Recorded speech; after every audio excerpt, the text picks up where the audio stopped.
उतारा लेकिन वो रुके नहीं, तो फिर मैंने दो लड़कों की पकड़ ली और लेकर नीचे कूद गया। द लाइव टीवी, सच सबसे आगे। रुड़की में उपद्रवी सड़कों पर उतर आए थे, हाथों में तलवारें थीं, लगातार उपद्रव बढ़ता जा रहा था। एक घर के अंदर घुस गए थे, घर वालों को मार देना चाहते थे। इन सब के बीच एक 17 साल के लड़के ने अपनी मां, अपनी बहन, अपने परिवार वालों को बचाने के लिए छत से छलांग लगा दी थी। बुरी तरह से घायल हो गया था, उसके बाद भी उसकी हिम्मत नहीं टूटी थी। लेकिन हिंदूवादी संगठन के ये लोग जो लगातार उस मुस्लिम परिवार को मार देना चाहते थे, उसके पीछे पड़े रहे। बड़ी मुश्किल से उसने अपनी और अपने परिवार की जान बचाई है। आज हम आपको ऐसी ऐसी तस्वीरें दिखाने जा रहे हैं जिसके बाद आप सन्न रह जाएंगे कि कैसे उस रोज गुंडागर्दी की सारी हदें पार कर दी गई थी। नमस्कार, मैं हूं प्रज्वल गौतम और आप देख रहे हैं द लाइव टीवी। रामनवमी और हनुमान जयंती के मौके पर किस तरह से बवाल काटा गया अलग अलग जगह, ये तमाम तस्वीरें आपने देखी। रुड़की के जलालपुर की तस्वीरें भी देखी होंगी, जब सड़क पर घूम रहे थे दंगाई, उपद्रवी, बवाली घरों में को टारगेट कर रहे थे। जो मुसलमानों के घर थे उन्हें टारगेट किया जा रहा था। उनमें से एक घर था आसिम का, जिसे टारगेट कर लिया गया था, पहचान लिया गया था ये मुसलमान का घर है। और उसके बाद पूरा का पूरा झुंड उस घर में घुसने की कोशिश कर रहा था। काफी देर तक उसके घर में नहीं घुस पाए थे। आसिम डरा हुआ था, उसके परिवार वाले डरे हुए थे और आखिरकार आसिम ने अपनी मां और अपनी बहन की इज्जत, आबरू और जान बचाने के लिए छत से छलांग लगा दी थी। पहले सुनिए इस बच्चे को, जो 17 साल का बच्चा है, जिसे सलाम करना चाहिए। सुनिए इसे। हाँ भाई, क्या हुआ था उस दिन दंगे वाली रात को?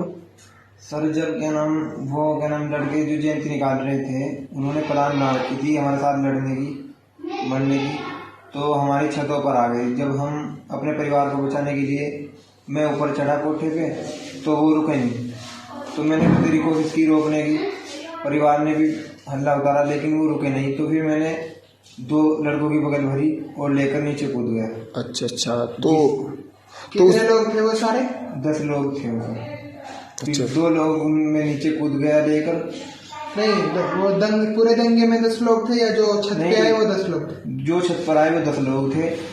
जो वैसे लोग थे ना, वो ऐसे थे करीबन 400 लोग। अच्छा, 400 लोग थे टोटल। अच्छा, जैसे ही आपने छत से लेकर कूदे तो वो फिर सारे भाग गए? वो जब 2 को छत से लेकर मैं कूदा, तो कूदते हुए उन्होंने देख लिया कि वो लेकर कूद गया। हाँ। वो सारे डर कर भाग गए। अच्छा, ठीक है।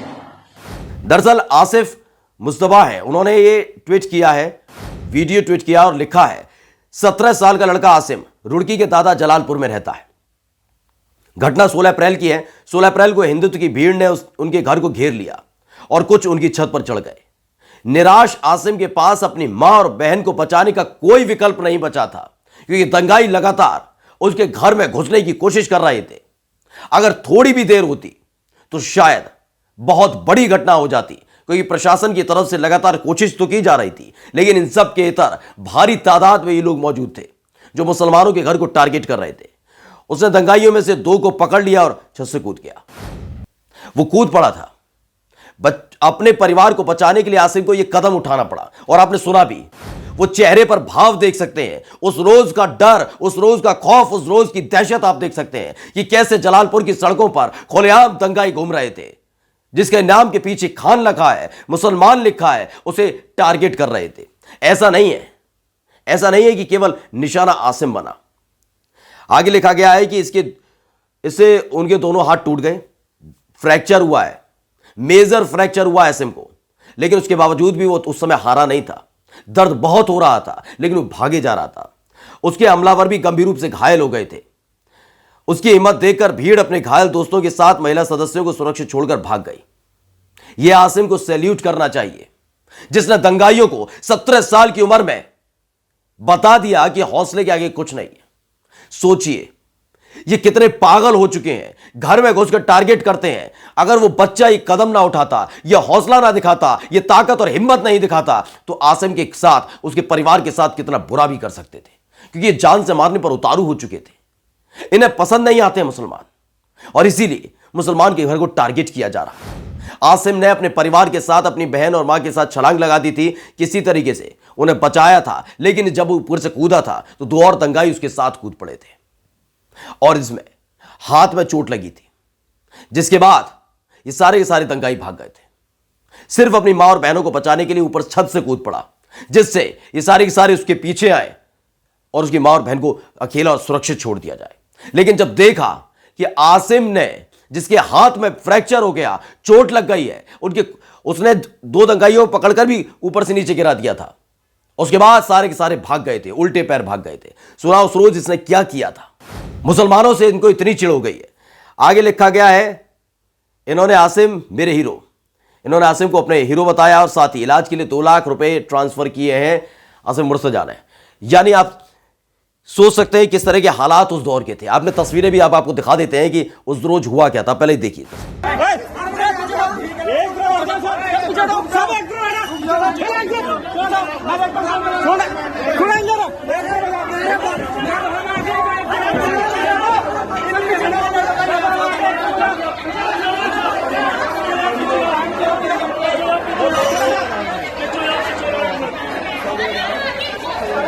जी हाँ, ये रुड़की के जलालपुर की तस्वीरें हैं। तस्वीरें जरूर 16 तारीख की हैं, लेकिन आसिम से पूछिए ये तस्वीरें कितनी महत्वपूर्ण हो जाती हैं, ये कितनी अहम हो जाती हैं जब आपके सामने आपके अपनों को मारा पीटा जा रहा होता है, सिर्फ इसलिए कोई पुरानी रंजिश नहीं, जानते भी नहीं थे, ना मारने वाला जानता था, ना पिटने वाला मारने वालों को जानता था। दोनों एक दूसरे को नहीं जानते थे, बस जानते थे तो एक दूसरे का धर्म।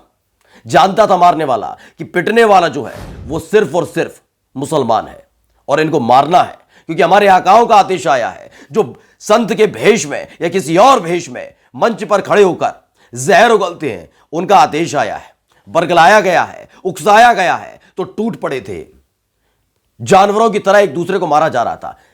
याद करिएगा, ये तमाम घटनाएं एक साथ घट रही थी, चाहे वो खरगोन की घटना हो, चाहे वो घटना करौली में हो, चाहे वडोदरा में हो, गुजरात के हिम्मतनगर में हो, कर्नाटक में हो, दिल्ली के जहांगीरपुरी में हो, या फिर उत्तराखंड के रुड़की में हो, जब मुस्लिम बस्ती के अंदर शोभा यात्रा के नाम पर गुंडागर्दी की जा रही थी।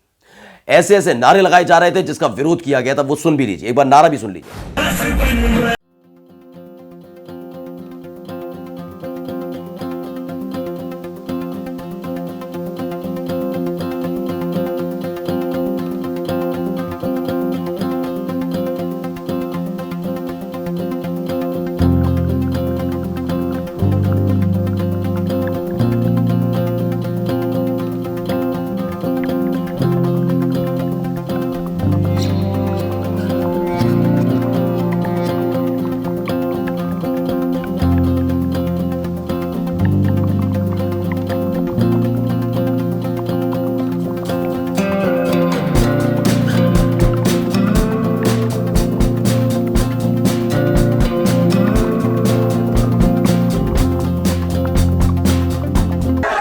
सोचिए, इसका जब विरोध किया जा रहा था तो इसके बाद गुंडागर्दी की सारी हदों को पार कर दिया गया। जलालपुर का माहौल बदल चुका था। जलालपुर के अंदर लगातार पुलिस गश्त कर रही थी, मामले को समझाने की कोशिश कर रही थी, लेकिन उपद्रवी घूम घूम कर टारगेट भी कर रहे थे। उन्हीं में से एक था आसिम, जिसके घर पर हमला कर दिया गया था और अपने मां बहन को सुरक्षित बचाने के लिए उसने छत से छलांग लगा दी थी। लेकिन मुद्दा यह नहीं है, मुद्दा यह है कि आसिम जैसे व्यक्ति ने, बच्चे ने, मासूम बच्चे ने दंगाइयों को पहचान लिया था। लेकिन तमाम लोग दंगाइयों को क्यों नहीं पहचान पाते, उपद्रवियों को क्यों नहीं पहचान पाते, उनकी मानसिकता को क्यों नहीं समझ पाते, जो लगातार जहर घोलने का काम कर रहे हैं। आसिम ने बता दिया था, तुम दंगाई हो, तुम उपद्रवी हो, लेकिन मेरे हौसले के आगे बोने हो, कुछ नहीं हो। और आखिरकार उसने वही किया जो उसे ठीक लगा।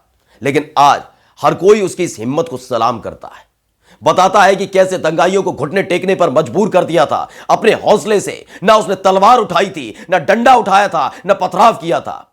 उसने अपने हौसले से तोड़कर रख दिया था सारे दंगाइयों को। चाहे वो राजस्थान की करौली की बात करिएगा, बात करिए खरगोन की। खरगोन में तो जिस तरीके का घटना घटी, उसके बाद मुसलमान परिवारों पर कहर ढाया गया, उनकी दुकानें तोड़ दी जाती हैं, उनके मकान तोड़ दिए जाते हैं, घरों में घुस के छोटे छोटे बच्चों को अरेस्ट किया जा रहा था। ये तमाम चीजें हो रही थी, तो दूसरी तरफ उनके घर तोड़े जा रहे हैं। खरगोन में ही हुआ, करौली में हुआ, उसके बाद आपने राजस्थान के अलग अलग हिस्सों में भी देखा होगा किस तरह से माहौल खराब करने की कोशिश की जाती रही। और यही काम करने की कोशिश की थी गुजरात में। उत्तराखंड तो वैसे भी बहुत महत्वपूर्ण हो जाता है दोस्तों, जब उत्तराखंड के हरिद्वार के अंदर धर्म संसद के नाम पर मुसलमानों के नरसंहार का जिक्र किया जा रहा था। यह वही उत्तराखंड है और यही उत्तराखंड रुड़की बिल्कुल हरिद्वार से लगा हुआ है। रुड़की के जलालपुर में ऐसी ही घटना घटी थी। सोचिए, जहर घोलने वालों के खिलाफ अगर सख्त कार्रवाई कर दी जाए तो आसिम को अपने ऐसे हाथ गंवाने नहीं पड़ेंगे। गंभीर चोट लगी आसिम को, जो अभी तक ठीक नहीं हुई है। दुआ करते हैं जल्दी ठीक हो और जल्दी अकल भी ठिकाने आए इन तमाम दंगाइयों की। नमस्कार। द लाइव टीवी, सच सबसे आगे।